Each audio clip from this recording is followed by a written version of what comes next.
el problema del tráfico, pero unas estadísticas de latinos e hispanoamericanos en Estados Unidos, se sabe que más o menos 1/3 de las personas tienen enfermedad coronaria o tienen algún tipo de enfermedad cardiovascular. Eso es la prevalencia, y la mortalidad es muy cercana a la de los norteamericanos y está alrededor de 130 por cada 100.000 habitantes. Es decir, es la enfermedad más común, es la más frecuente de lo que nos morimos.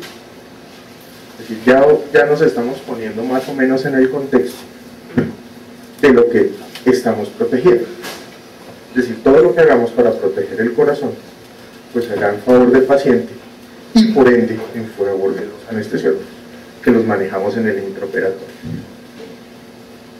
Es decir, que la enfermedad coronaria, simplemente para poner un ejemplo de enfermedad cardiovascular, la podemos seguir en una línea que va desde la salud hasta la muerte, y empieza con el establecimiento de los factores de riesgo, después ya se forma la placa, toda la cosa, la angina estable, después la angina inestable, el infarto, y finalmente lo que marca toda la enfermedad cardíaca, llámese hipertensión, llámese enfermedad coronaria, enfermedad valvular, se produce falla cardíaca y finalmente se morirá. Todo lo que se haga antes del establecimiento de la enfermedad, pues simplemente para recordar, será prevención primaria, y todo lo que se haga establecida la enfermedad es prevención secundaria. Entonces, acá es donde entran los antiagregantes. Entonces, tradicionalmente nosotros, se nos ha dicho que los antiagregantes plaquetarios, o más bien las plaquetas, tienen un papel central en el desarrollo de la agudización de la enfermedad coronaria, es decir, los infartos, los eventos coronarios agudos. Entonces, obviamente, ahí está la aspirina, con su dosis habitual entre 50 y 300 miligramos, aunque sabemos que lo ideal está por debajo de 150 miligramos. Por encima de 150 no disminuye nada, pero se aumenta el riesgo de sangrado. Tiene una vida media de 4 horas, y esto es bastante importante. Es decir, lo de los 7 días no es por su vida media, sino porque es una inhibición irreversible de la ciclooxigenasa. Y una cosa que hay que tener en cuenta es que entre el 12 y el 20% en diferentes estudios se ha demostrado que son resistentes a la aspirina. Es decir, que las plaquetas no se inhiben, no inhiben su actividad a pesar de su consumo. El clopidogrel, que hace parte del grupo de las tienopiridinas, con la dosis habitual de los 300 miligramos, sigue 75 miligramos al día, es también un antagonista irreversible del receptor de ADP, y también tiene una vida media de 4 horas. Pero nuevamente el problema de la suspensión 7 días antes es porque es irreversible. Y también tiene una resistencia que va entre el 6 y el 24%. Otro grupo de fármacos que también son antiagregantes plaquetarios, sobre los que no nos vamos a referir mucho, porque no hay mucho trabajo al respecto, pues son los que ya conocemos: el Reopro, el Agrastat, y este es un poco más reciente, que ya tienen, estos son el tiempo que transcurre entre la suspensión del medicamento, porque todos estos son en infusión, y el momento donde ya las plaquetas están funcionando adecuadamente. Es decir, que prácticamente no son un problema para lo de nosotros. Para cirugía no cardíaca, para los cirujanos cardiovasculares, obviamente el manejo de esto es un poco más complejo. Pero realmente la aspirina sirve para lo que nos han dicho. Entonces, simplemente acá les he querido traer los resultados de algunas revisiones sistemáticas. Y hay que tener en cuenta para qué se usa la aspirina, si se usa para prevención primaria o se usa para prevención secundaria. Es decir, todo esto es para prevención primaria, lo que vamos a ver de esta revisión. Esta revisión muestra la diferencia que hay del efecto de la aspirina en prevención primaria para mujeres y para hombres. Entonces, ustedes pueden dar cuenta aquí, los eventos cardiovasculares se disminuyen, tanto en hombres como en mujeres, en prevención primaria. Eventos cardiovasculares, llámese infarto, SB, isquémico, se disminuye. Pero eso es como, no hay que hacer fiesta por ahora. Y vean lo curioso del infarto. En las mujeres no hay ningún efecto. Es decir, que la mujer que no tiene ningún factor de riesgo, pero se toma, tiene factores de riesgo, pero no tiene la enfermedad establecida y toma aspirina, pero pues del infarto no se está salvando. Mientras que los hombres sí.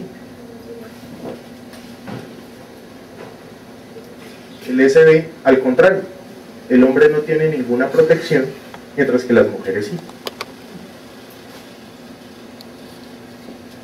En el SB isquémico, ya es más específico, en el isquémico se ve la misma tendencia, las mujeres se protegen, mientras que en los hombres no hay ningún efecto. En el SB hemorrágico ya la cosa empieza a ser como terrible, y es que las mujeres no hay ningún efecto, pero en los hombres aumenta el riesgo.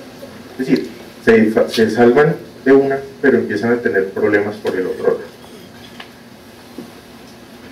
Sangrado mayor, aumenta en ambos, pero es más dramático en hombres. La mortalidad cardiovascular, es decir, ya mortalidad, es decir, independiente que presente el evento, no, pero se murió de eso, ya no hay efecto en prevención primaria.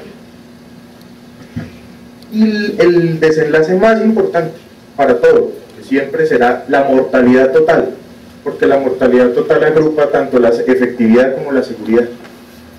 Ustedes se dan cuenta, no hay ningún efecto, ni en hombres ni en mujeres. Es decir, no nos salvamos por tomar aspirina, no es la mano de Dios en la pastillita. Prevención primaria.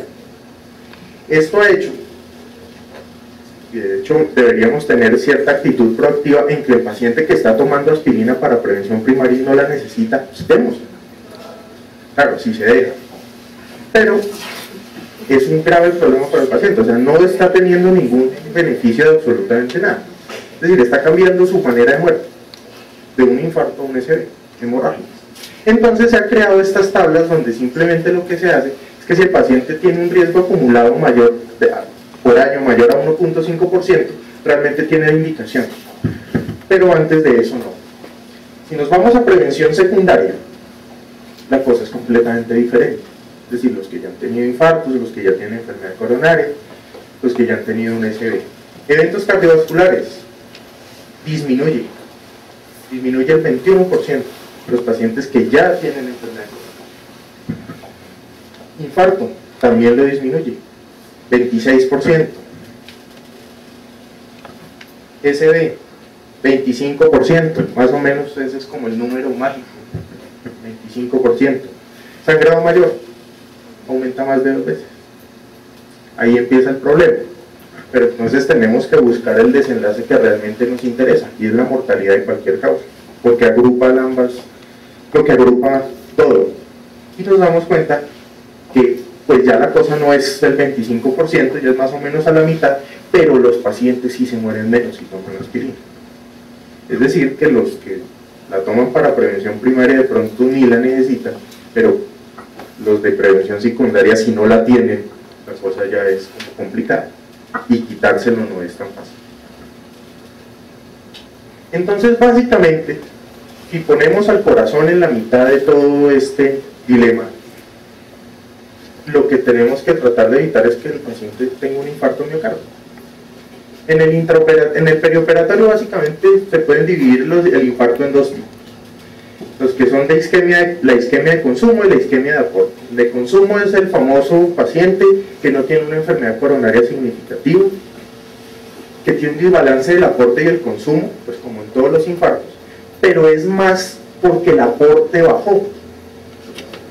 Pero el aporte no es por un problema anatómico, no es por una placa, sino llámenlo ustedes hipotensión, llámenlo ustedes bajo gasto cardíaco. Entonces es una rueda.